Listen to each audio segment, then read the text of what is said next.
University మంచి భవిష్యత్తు కోసం తెలుగు విద్యార్థులు ఇష్టపడే యూనివర్సిటీ.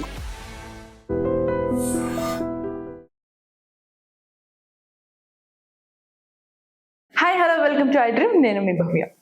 ఇప్పుడు ప్రపంచం మొత్తం ఎటు చూసినా ఒకవైపు ఏ ఉంటే ఇంకో వైపు డిజిటల్ మార్కెటే ఉంది. మరి ఈ డిజిటల్ మార్కెటింగ్ లో అస్సలు ఎలా ఉంటుంది ఫ్యూచర్, ఇవన్నీ తెలుసుకోవడానికి మన ముందు digital marketing specialist digital Chandu మన ముందున్నారు. అండ్ అని కంప్లీట్ డీటెయిల్స్ అడిగి ఇన్ఫర్మేషన్ రాబట్టిద్దాం. హలో అండి, ఎలా ఉన్నారు? మీరు ఎలా ఉన్నారు? నేను బాగున్నాను. డిజిటల్ చందు అంటే ఈ పర్టికులర్ కాలానికి అనుగుణంగా డిజిటల్ చందు అని పెట్టేసుకున్నారు కదా మీ నేమ్? పెట్టుకున్నారంటే సో మనందరికి మనం పెట్టేసుకోవాలా. సో ఆల్మోస్ట్ నాకు ఉండే ఒక 6 years ఎక్స్పీరియన్స్ ఈ డిజిటల్ మార్కెటింగ్ లో ఉండడంతో సో ఈ పర్టికులర్ ప్రొఫెషన్ కి తగినట్టు డిజిటల్ అనేది సూటబుల్ అవుతుంది. నా నేమ్ ఏంటంటే చందు. ఓకే, నేను డిజిటల్ మార్కెటింగ్ లో ఒక స్పెషలైజ్ పర్సన్ అవడంతో డిజిటల్ అనేది అంటే నా ముందైతే యాడ్ చేసుకోవడం అయితే జరిగింది. మరి ఈ డిజిటల్ మార్కెటింగ్ అంటే చాలా మంది వింటున్నారు కానీ బట్ యాక్చువల్లీ అందులో అసలు ఏమేమి కవర్ అవుతాయండి? డిజిటల్ మార్కెటింగ్ అంటే ఏంటి, అందులో ఉండే ఫ్యూచర్ స్కోప్ కానీ ఏముంటాయి మనకి? ఓకే, సో ఇప్పుడు మనకు అర్థమయ్యే లాంగ్వేజ్ లో మనం కానీ డిస్కస్ చేసుకుంటే సో ఇప్పుడు ఒక బిజినెస్ అనేది తీసుకున్నామంటే ఓకే, ఆ బిజినెస్ కి ఏంటంటే ఫైనల్ గా ఎండ్ లో కావాల్సింది కస్టమర్ అనే వాళ్ళు కావాలి. ప్రీవియస్ ఏంటంటే ఇదే ఒక కస్టమర్. ఇప్పుడు టేక్ ఎన్ ఎగ్జాంపుల్ మీరు ఒక బిజినెస్ పెట్టారంటే మీరు లేడీస్ కాబట్టి శారీ బిజినెస్ పెట్టారు. సో ఇప్పుడు మీరు ఆ శారీ బిజినెస్ కి ఫైనల్ గా ఎవరు కావాలి? మీకు కస్టమర్స్ కావాలి. సో మీరు ఇంటర్నెట్ రాకముందు ఒకలాగా ఓకే మార్కెటింగ్ చేసేవాళ్ళు, ఇంటర్నెట్ వచ్చిన తర్వాత ఒకలాగా మార్కెటింగ్ చేస్తారు. ఇంటర్నెట్ రాకముందు వచ్చేసి మీరు అదే కస్టమర్స్ ని తెప్పించుకోవాలంటే బాగా డబ్బులు ఉన్నాయనుకో టీవీలో అడ్వర్టైజ్మెంట్ ఇచ్చుకునేవాళ్ళు. సో ఇంకొద్దిగా తక్కువ ఉన్నాయనుకో ఒక న్యూస్ పేపర్ లో, ఇంకొద్దిగా ఉన్నాయనుకో మనం ఏంటంటే ఒక బిల్ బోర్డ్స్ రోడ్ సైడ్ ఎక్కడైతే జనాలు ఎక్కువ క్రౌడెడ్ ఏరియా ఉంటారో ఆ క్రౌడెడ్ ఏరియాలో మీరు ఒక బోర్డు పెట్టుకుంటే ఆ బోర్డు ని చూసి ఏంటంటే ఒక డిస్కౌంట్ ఉంది, ఓకే సో బై 1 get 1 చూస్తూ ఉంటాం. అలాంటివి పెట్టేసి జనాలను అట్రాక్ట్ చేసుకునే వాళ్ళం. ఇప్పుడు ఏంటంటే ఓకే ఆ సిచ్యువేషన్ మారిపోయింది. ఎప్పుడైతే మనకి లైక్ సమ్వేర్ కోవిడ్ అయితే వచ్చిందో అప్పటి నుంచి ఏంటంటే పీపుల్ ఓకే ఆన్లైన్ కి ఎక్కువ అడిక్ట్ అయిపోయినారు. ప్రీవియస్ ఆన్లైన్ అనేది ఉన్నింది, ఎప్పుడైతే కోవిడ్ వచ్చిందో మనం క్వారంటైన్ అయిపోవడం వల్ల ఎక్కువ ఆన్లైన్ అయిపోయింది. ఏదైనా ఈ రోజు మనం ఏదైనా ఒక దాన్ని తెలుసుకోవాలి అన్నా నేను మిమ్మల్ని ఎందుకు అడగాలి? ఆన్లైన్ లో నేను వెతుకుతా. ఒకదాన్ని కొనాలి, నేను ఇక్కడ నుంచి టైం తీసుకొని అక్కడికి వెళ్ళి ఓకే తీసుకోవాలి. ఆ పర్సన్ నాకు ఆన్లైన్ లో విత్ ఇన్ ఏంటంటే షార్ట్ టైమ్ లో డెలివరీ చేస్తున్నాడు కదా అనే ఒక మైండ్ సెట్ ఏంటంటే పీపుల్ క్రియేట్ అయిపోయింది. సో ఇప్పుడు ఒక కస్టమర్ ఏంటంటే తీసుకునే యాక్షన్ ఆన్లైన్ లో ఉంది. ఇప్పుడు మీరు అదే శారీ బిజినెస్ ముందు మార్కెటింగ్ చేయాలంటే టీవీ వాళ్ళకి వెళ్ళారు. ఇప్పుడు అదే మార్కెటింగ్ మీరు చేసుకొని కస్టమర్స్ ని తెప్పించుకోవాలి అంటే కస్టమర్స్ ఫేస్బుక్ లో ఉన్నారు. ఫేస్బుక్ లో ఏంటంటే మార్కెటింగ్ చేసే ఒక ప్రాసెస్ ని డిజిటల్ మార్కెటింగ్ అంటాం. ఇలా ఒకటి కాదు చాలా ఉంటాయి. గూగుల్లో మార్కెటింగ్ చేస్తే that is also comes under digital marketing. Instagram లో మార్కెటింగ్ చేస్తే that comes under digital marketing. YouTube లో మార్కెటింగ్ చేస్తే that comes under digital marketing. ఇంకా సింపుల్ గా చెప్పాలి అంటే ఇప్పుడు ఈ వీడియోని ఏంటంటే మీ ఆడియన్స్ ఏంటంటే ఏదో ఒక ప్లేస్ లో ఇంటర్నెట్ లో చూస్తూ ఉంటారు. అది ఫేస్బుక్, యూట్యూబ్ ఏదో ఒక ప్లేస్ లో ఈ వీడియోని చూడాలి అని ఒకసారి క్లిక్ చేసినప్పుడు ఫస్ట్ ఏమొస్తుంది? ఈ వీడియో కన్నా ముందు స్కిప్ అనే ఒక అడ్వర్టైజ్మెంట్. ఆ స్కిప్ అనే అడ్వర్టైజ్మెంట్ ని ఇన్ని సంవత్సరాలుగా పీపుల్ ఏంటంటే క్లిక్ చేసి వీడియోలు చూస్తున్నారు. కానీ అదే స్కిప్ అడ్వర్టైజ్మెంట్ ఎవరు క్రియేట్ చేస్తారు, ఎక్కడ క్రియేట్ చేస్తారు, ఎలా క్రియేట్ చేస్తారు అనేసి ఏంటంటే పీపుల్ కి అవగాహన లేదు. దాన్ని క్రియేట్ చేసే ఒక పర్సనే డిజిటల్ మార్కెటర్. ఎందుకు అక్కడ క్రియేట్ చేస్తున్నారు? కస్టమర్ వీడియోలు చూసుకుంటున్నారు.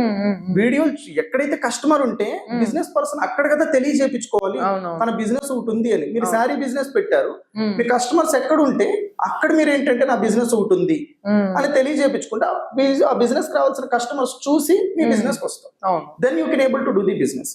సో ఇలా ఈ పర్టికులర్ డిజిటల్ మార్కెటింగ్ గురించి బిజినెస్ ఆఫ్ పీపుల్ నేర్చుకుంటే వాళ్ళ బిజినెస్ కి వాళ్ళే మార్కెటింగ్ చేసుకుంటూ హ్యాపీగా ఏంటంటే కస్టమర్స్ తెప్పించుకోవచ్చు.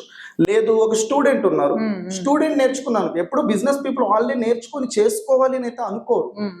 ఎప్పుడు కూడా ఎవరైతే నేర్చుకుంటారో వాళ్ళని జాబ్ రూపంలో హైర్ చేసుకోవాలి అనుకుంటారు. నవ్ ఈ డేస్ లో మనం చూసుకుంటే ఓకేనా అన్ఎంప్లాయ్మెంట్ పెరిగిపోతుంది. ఎందుకు పెరిగిపోతుంది అంటే because of those people don't know what to learn. Skills అనేవి మిస్ అవ్వడం వల్ల మనకి అన్ఎంప్లాయ్మెంట్ పెరుగుతుంది. ఇప్పుడు స్కిల్స్ అనేది ఏంటంటే ఏవి అసలు కంపెనీ వాళ్ళకి కావాలి అలాంటివి నేర్చుకుంటే ఎంప్లాయ్మెంట్ వస్తుంది. స్కిల్స్ అనేది మనకేది ఇష్టం వస్తే అది నేర్చుకుంటే కదా. కంపెనీ వాళ్ళకి కావాల్సింది నేర్చుకోవాలి. అవును. కంపెనీ వాళ్ళందరూ కూడా ఆఫ్లైన్ నుంచి ఆన్లైన్ కి వెళ్ళిపోతే డిమాండ్ ఎక్కడ పెరుగుతుంది? It's all about supply and demand. అవును. ఎక్కడైతే డిమాండ్ ఉంటుందో అక్కడే ఆపర్చునిటీస్ కూడా ఉంటాయి. ఆఫ్లైన్ లో చేయాల్సిన పనులన్నీ ఆన్లైన్ వెళ్ళిపోతే డిమాండ్ ఆన్లైన్ లో పెరుగుతుంది కదా. అవును. మరి ఆన్లైన్ కి సంబంధించిన స్కిల్ నేర్చుకుంటే కదా వాళ్ళకి ఆపర్చునిటీస్ వస్తాయి. అంతే కదా. సో అప్పుడు డిజిటల్ మార్కెటింగ్ అనేది ఒక స్టూడెంట్ పాయింట్ ఆఫ్ వ్యూలో నేర్చుకుంటే జాబ్ వస్తుంది. వాళ్ళ ఫ్రెండ్ నేర్చుకున్నాడు అనేసి ఏదో ఒక జావానో పైథానో C++ సీనియర్ జాబ్ కొట్టాడు అనేసి ఆ పర్టికులర్ స్కిల్ నేర్చుకోవడం వాళ్ళు ఉన్న సిచ్యువేషన్ అది వర్కౌట్ అయింది. ఇప్పుడున్న మార్కెట్ సిచ్యువేషన్ అది వర్కౌట్ అవ్వకపోవచ్చు. సో కాబట్టి ఇలా ఈ డిమాండ్ అయ్యే ఒక పర్టికులర్ స్కిల్ మీరు చెప్పినట్టు ఎవరు చూసినా డిజిటల్ మార్కెటింగ్ AI అంటున్నారు కాబట్టి డిజిటల్ మార్కెటింగ్ అనే దాన్ని కానీ నేర్చుకుంటే సో ఎవరికి రావాల్సిన బెనిఫిట్స్ వాళ్ళకు ఉన్నాయి. స్టూడెంట్ కి రావాల్సిన స్టూడెంట్ కి, వర్కింగ్ పర్సన్ కి రావాల్సిన వర్కింగ్ పర్సన్ కి, అలానే బిజినెస్ పర్సన్ కి రావాల్సిన బిజినెస్ ఎవరైనా Facebook, Instagram, YouTube, Google and online related platforms అనేది యూటిలైజ్ చేస్తూ ఉంటే వాళ్ళు టైం వేస్ట్ కోసం యూటిలైజ్ చేస్తున్నారు. ఆ టైం వేస్ట్ ఏంటంటే మనీ ఎర్నింగ్ గా చేంజ్ చేసుకోవాలి అనుకుంటే the person need to learn first. అంటే ఓవరాల్ గా మనకి ఇప్పుడు మీరు చెప్పేది మీరు ఆన్లైన్ లో మిమ్మల్ని మీరు అందరి ముందు పబ్లిష్ చేయాలనుకున్నా, మీ ప్రోడక్ట్ ఆర్ ఎనీథింగ్ చేయాలని అనుకున్నా ముందు మెయిన్ మనకు కూడా తెలిసి ఉంటే చాలా యూజ్ అంటున్నారు. ఇది వినడానికి చాలా బాగా అనిపిస్తుంది కానీ కొంతమందికి అర్థం అవ్వకపోవచ్చు. కానీ ఇంకోటి ఇందులో ఇది ఇంత నేర్చుకొని దీని మీద ఇంత టైం పెడితే ఫ్యూచర్ ఉంటుందా అని డౌట్ వస్తుంది. నిజంగా డిజిటల్ మార్కెటింగ్ లో ఫ్యూచర్ ఎలా ఉండొచ్చు అంటారు మీరు? సో వన్ థింగ్ మ్యామ్, ఇప్పుడు ఏంటంటే టీవీలో అడ్వర్టైజ్మెంట్ చేసేటప్పుడు 40 సంవత్సరాల నుంచి అందులో కంపెనీ వాళ్ళు అడ్వర్టైజ్ చేస్తున్న ఈ రోజుకి చూస్తూనే ఉన్నారు. జనాలు ఎంతవరకు ఒక ప్లేస్ లో ఉంటే బిజినెస్ ఆఫ్ పీపుల్ అక్కడ వాలిపోతారు. ఓకే, ఎక్కడైతే బెల్లం ఉండే దగ్గర చీమలు వాళ్తాయో కస్టమర్స్ ఉండే దగ్గర ఏంటంటే బిజినెస్ ఆఫ్ పీపుల్ వచ్చి వాలిపోతారు. 40 సంవత్సరాలు వాలారు. ఇప్పుడు ఏంటంటే ఆ ఎరా అయిపోయింది. జనాలు ఏంటంటే టీవీ చూడటం అనేది ఏంటంటే ఇప్పుడు చూస్తున్నారు కానీ చాలా తగ్గించేసినారు. ఓకేనా, కంపేర్ చేసుకుందాం ఒక్కసారి. ఏంటంటే టీవీ ఛానల్ ని, యూట్యూబ్ ని పెడదాం, ఆన్లైన్ ఛానల్స్ ఒక పక్క పెడదాం, ట్రెడిషనల్ ఛానల్స్ ఒక పక్క పెడదాం, టీవీని, రేడియో పెట్టండి. ఇప్పుడు కంపేర్ చేయమని చెప్పండి. 24 అవర్స్ లో ఇందులో ఎక్కువ సమయాన్ని గడుపుతున్నారు, ఇందులో ఎక్కువ సమయాన్ని గడుపుతున్నారు. మస్ట్ చూడగా ప్రతి ఒక్కరు ఆన్లైన్ అనే చెప్తారు. ఇప్పుడు ఆన్లైన్ అనేసి వాళ్ళంతటికి వాళ్ళే చెప్పినప్పుడు బిజినెస్ పీపుల్ ఎక్కడ వస్తారు? మరి ఈ బిజినెస్ కి కావాల్సిన కస్టమర్స్ ఇంటర్నెట్ లో ఎప్పటి వరకు ఉంటే అప్పటి వరకు ఫ్యూచర్ ఉంటుంది. ఇంటర్నెట్ అనేది ఇప్పుడుతో పోతుందా? 2G వచ్చింది, 3G వచ్చింది, 4G వచ్చింది, 5G వచ్చింది, నెక్స్ట్ 6G కూడా వస్తుంది. మరి 6G వస్తుంది, 7G వస్తుంది, కానీ ఇంటర్నెట్ అయితే పోదు కదా. మనం వాడే వస్తువులంతా ఇంటర్నెట్ మయం అయిపోతున్నాయి. అంతే, మొత్తం ఇంటర్నెట్ అయిపోతే ఫ్యూచర్ అంతా డిజిటల్ మార్కెటింగ్ ఉంటది. ఓకే, సో మనం ఏదైనా ఒక టెక్నాలజీ నేర్చుకుంటే 1 year 2 years అని చెప్పొచ్చు. కానీ ఇంటర్నెట్ కి సంబంధించిన ఈ టెక్నాలజీ అనేది నేర్చుకుంటే నెక్స్ట్ 10 years కూడా గ్యారెంటీ ఇవ్వచ్చు. ట్రూ.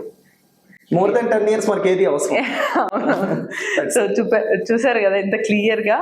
అంటే ఇప్పుడు జీవితంలో యూత్ కానీ మీరందరూ ఏం చేయాలని మైండ్ పాడు చేసుకోకుండా హ్యాపీగా ఉన్నప్పుడు కాలేజ్కి వెళ్తూ అది ఇది చేస్తూ సింపుల్ స్కిల్ గా అనుకొని ఫీల్ అయ్యి ఈ డిజిటల్ మార్కెటింగ్ స్కిల్స్ నేర్చుకుంటే మీకు అది ఫ్యూచర్ కి కూడా బెనిఫిట్ అవుతుందని మనకి డిజిటల్ చందు చెప్తున్నారు. సో ఇటువంటి మరిన్ని ఇంట్రెస్టింగ్ టాపిక్స్ కోసం కీప్ వాచింగ్ iDream.